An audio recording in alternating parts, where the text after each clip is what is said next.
నెల్లూరు జిల్లా ఆత్మకూరు నియోజకవర్గంలో యాక్వా ఫార్మింగ్ని పూర్తిగా కూడా టీడీపీ నేతలు చికెన్ వ్యర్థాలు అక్రమ సరఫరా చేస్తూ కూడా రైతులకి ఒకంత అలవాటు చేసి ప్రజల ఆరోగ్యాలతో చెలగాటమాడుతున్నటువంటి పరిస్థితి. ఈ పరిస్థితుల్లో సాక్షి టీవీ ఏదైతే టీడీపీకి సంబంధించినటువంటి నేతలు చికెన్ వ్యర్థాలను ఎక్స్క్లూజివ్గా గ్రౌండ్ రిపోర్ట్ చేసి పట్టుకోవడం కూడా జరిగింది. దానిపైన మనతో పాటు మాట్లాడడానికి ఆత్మకూరు మాజీ ఎమ్మెల్యే ప్రస్తుత వైఎస్ఆర్సీపీ ఇన్ఛార్జ్ మేకపాటి విక్రమ్ రెడ్డి ఉన్నారు. సార్, చూసారు సాక్షి టీవీ చేసినటువంటి ఎక్స్క్లూజివ్ రిపోర్ట్ని. టీడీపీకి సంబంధించినటువంటి నేతలు చికెన్ వ్యర్థాలను ఏ విధంగా అక్రమ రవాణా చేస్తున్నారు, సో అది తిని ప్రజల ఆరోగ్యంతో చెలగాటమాడుతున్నటువంటి పరిస్థితులు.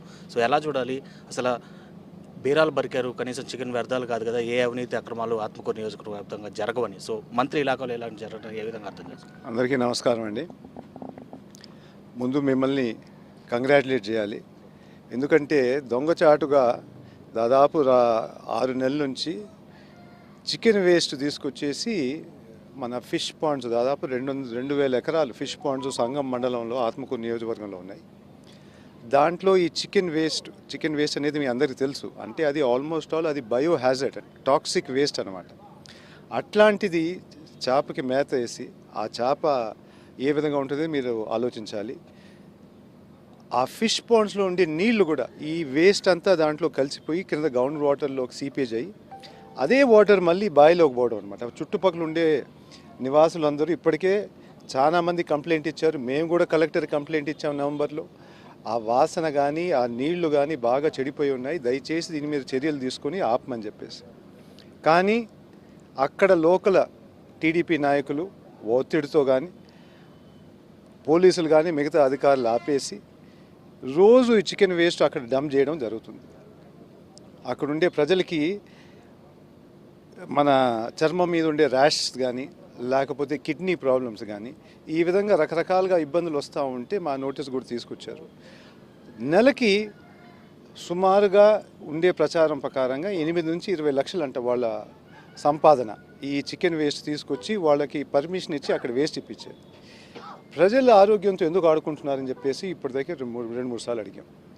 అయినా కానీ అధికారులు మాత్రం ఎవ్వరూ పట్టించుకోవట్లేదు. మిగతా మీరే చూపించారు, ఏంది ఇసుక కానీ మట్టి కానీ దాంట్లో ఎంతో సంపాదన ఉంది.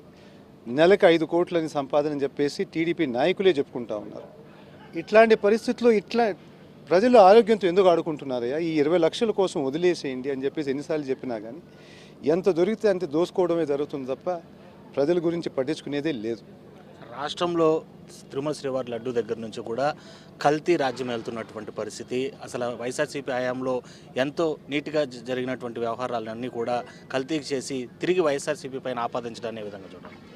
ఈ తిరుపతి లడ్డు విషయంలో మాత్రం చంద్రబాబు గారు కానీ మిగతా టీడీపీ నాయకులు కానీ కూటమి నాయకులు కానీ అందరూ కలిసి ఆ తిరుపతి దేవస్థానాన్ని కంపు అయ్యేటట్టు చేశారు.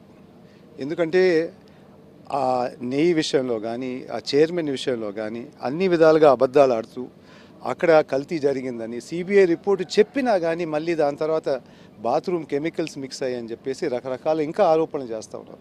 వాళ్ళు ఏమనుకుంటున్నారు, మన జగన్మోహన్ రెడ్డి గారి మీద ఏదో ఒక మీద అనుమానం తీసుకురావాలని, ఆయన మీద అలిగేషన్ తీసుకురావాలనుకుంటున్నారు. కానీ వాళ్ళు చేసే చేష్టాలంతా తగిలేది దేవుడి మీద. కానీ దేవుడు సరిగ్గానే వాళ్ళకి బుద్ధి చూపిస్తున్నారు. ఇప్పుడు అందరికీ తెలిసిపోయింది. వచ్చింది నెయ్యి ఎక్కడంటే హెరిటేజ్ ద్వారా వచ్చింది అని చెప్పేసి ఇప్పుడు అంతా తెలిసిపోయింది. అంటే వాళ్ళు చేసిన అలిగేషన్ వాళ్ళ మీదే పడింది. రాష్ట్రంలో ఇలాంటి పరిణామాలన్నింటినీ కూడా ప్రజలు ఏ విధంగా అర్థం చేసుకుంటున్నారు? ఇటు కూటమి ప్రభుత్వం పైన ఏ విధమైనటువంటి ఆలోచన వ్యక్తం చేస్తున్నారని మీరు భావిస్తున్నారు? అంటే మిగతా వాళ్ళు ఇప్పుడు డైవర్షన్ పాలిటిక్స్ మీద దిగున్నారు. ఎన్నో హామీలు ఇచ్చున్నారు ఎలక్షన్ మీద, అబద్ధాలు చెప్పి నమ్మించి ఇంటింటికి ఒక బాండ్ పేపర్ పంపించి ఆ బాండ్ పేపర్లో మీకు ఎంత వస్తుందని చెప్పేసి రాసి దాని తర్వాత IVRS కాల్ ద్వారా వాళ్ళకందరికీ తెలిపించి ఇన్ని అబద్ధాలు చెప్పారు. కాబట్టి ఈ అబద్ధాలు ఈరోజు ఏది ఒకటి అమలు కావట్లేదు. కాబట్టి దాన్ని ఏ విధంగా డైవర్ట్ చేయాలని చెప్పేసి రకరకాలుగా ప్రయత్నిస్తూ ఉన్నారు. దాంట్లో ఇది తిరుపతి దేవస్థానం మీద కూడా ప్రజలు డైవర్షన్ చేసి, ఎందుకంటే ఏదో విధంగా వాళ్ళ మీద బురద చల్లితే మిగతా అన్ని మర్చిపోతారని అనుకుంటున్నారు వాళ్ళు. Right. Sir thank you. So Atmakur నియోజకవర్గంలో అవినీతి అక్రమ సంపాదన కోసం వేరే మార్గాలు వెతుక్కోవాలి తప్ప ప్రజల ప్రాణాలతో చెలగాటమాడేటువంటి చికెన్ వ్యర్థాల అక్రమ రవాణా వంటి వ్యవహారాలను నిలిపివేయాలి. అదేవిధంగా డైవర్షన్ పాలిటిక్స్ చేస్తూ తిరుమల శ్రీవారి లడ్డూను రాజకీయం చేస్తున్నటువంటి కూటమి ప్రభుత్వానికి ఎదురు దెబ్బగా సిబిఐ రిపోర్ట్ వచ్చినప్పటికీ కూడా ప్రజలను మభ్యపెట్టేటువంటి ప్రయత్నం కూటమి నేతలు చేస్తున్నప్పటికీ ప్రజలు నమ్మేటువంటి సిచ్యువేషన్లో లేరు. రానున్నటువంటి రోజుల్లో కూటమి ప్రభుత్వానికి సరైన బుద్ధి చెప్పే రోజులు త్వరలోనే ఉన్నాయని చెప్పి కూడా మాజీ ఎమ్మెల్యే వైఎస్ఆర్సీపీ ఇన్ఛార్జ్ మేకపాటి విక్రమ్ రెడ్డి చెప్తున్నటువంటి పరిస్థితి. వీడియో జర్నలిస్ట్ భారత్ లోకేష్, సాక్షి టీవీ, ఆత్మకూరు.